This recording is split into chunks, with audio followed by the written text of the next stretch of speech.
I am Avery Baker, and I am a women's health ambassador for the St. Francis Gala. My story kind of starts when I went to college, where I think a lot of people's story, especially with mental health sort of things, starts. When I went to the University of Nebraska-Lincoln last year, I had my first kind of real experience with anxiety, mental health kind of stuff. I think in the past I'd had some anxious feelings here and there, but never the full-blown panic attack, don't know what's going on, that kind of stuff. And when I went to college, that happened, and it was terrifying. And I'd grown up, my parents are huge, seek the help you need, mental health is real, let's take care of it and everything, but it's never been something I'd had to deal with. And so it was oh no, that's them, that's not me, I'm fine. But then when I went to college and I experienced this, it was really eye-opening in a way to see what a lot of people went through and what it really was to experience anxiety and stuff. And it was terrifying because you think you're alone and you're the only one that's dealt with this before. But then as I sought help through some medication to help with my anxiety and just talking to my mom and stuff, because she's the best. I would call her on my drive home back to Lincoln, Mom, I can't breathe, I can't feel my face, I'm just crying. And she's okay, turn on Hamilton, sing, I know you know every word, that'll control your breath, just sing, get out at Tarkio, go to the Casey's, get in the bathroom, just sprint in place a little bit, get some blood moving. And those initial things helped me to get back to Lincoln. But then when I was there, it's still I just don't want to be here. And a lot of it was the homesickness, and I thought I was the only one going through this. Obviously looking back on it, I have friends I'm still really close to and everything, and one of my best friends, we still talk about how homesick she is, and I'm now able to help her work through that, which is so I love that. I love being able to help her and help her think through everything. But in the moment, I thought I was the only one that's ever experienced homesickness. I'm the only one that's ever had anxiety. I'm the only one that's done X, Y, and Z and needed X, Y, and Z to make everything work. But it was just terrifying.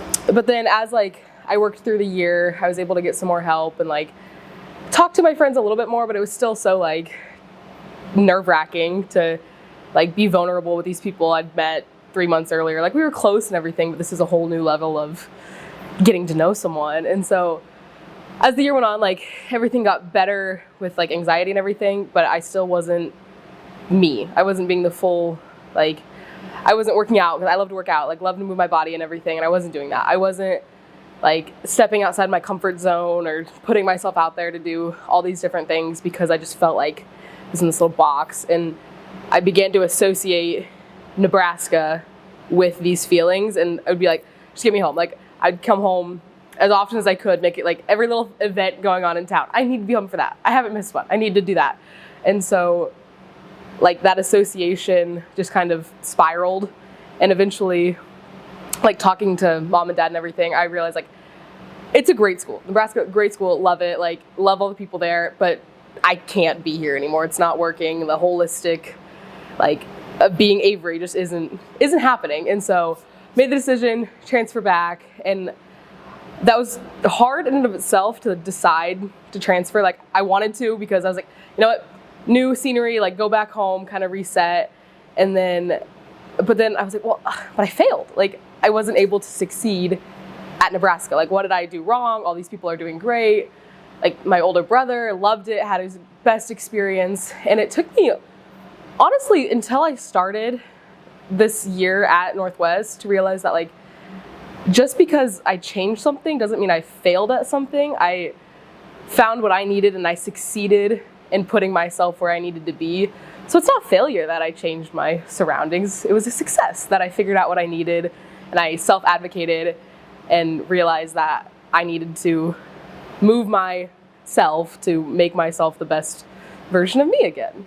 So for me now, it's a very holistic approach to myself. I have some of the, I'm on anxiety medication, and at Nebraska, I was I don't need to be on medication to stay at this place. I didn't realize it was a holistic thing, that it's not just to be at this place, but it's really for me. I didn't realize the anxiousness I had before going to Nebraska, even, that now that I've like kind of figured out the chemicals in my brain and everything, that like everything is easier. Like I don't, like I'll call and order a pizza so much easier than I did a year and a half ago. So that's been really helpful. And I've really realized like prioritizing moving my body is such an important thing to me. Like, yeah, it's just like this like exercise give you endorphins.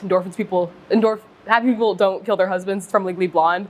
Mom and I quote that to each other all the time. And so like using that to like moving my body, whether it's running or just like going to the gym for 10 minutes, even if I don't want to be there, just doing something, or walking around my apartment just to move my body. That's like been a really big thing for me. And it's like reorienting myself with what I like to learn. Because I loved school in high school. I loved learning, loved getting to like just know more about the world. That's so fascinating to me.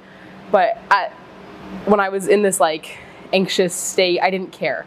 I didn't want to like put the work in to, obviously wanted to put the work in, academic validation, big thing, but I didn't want to like push myself to learn more, or I wasn't learning what I wanted to learn, so I didn't care. But now that I'm like back here, I've really like realized I love learning like human body stuff, fascinating, love all that, and it's just like really helped to reground me to who I am and what I want to do with my life.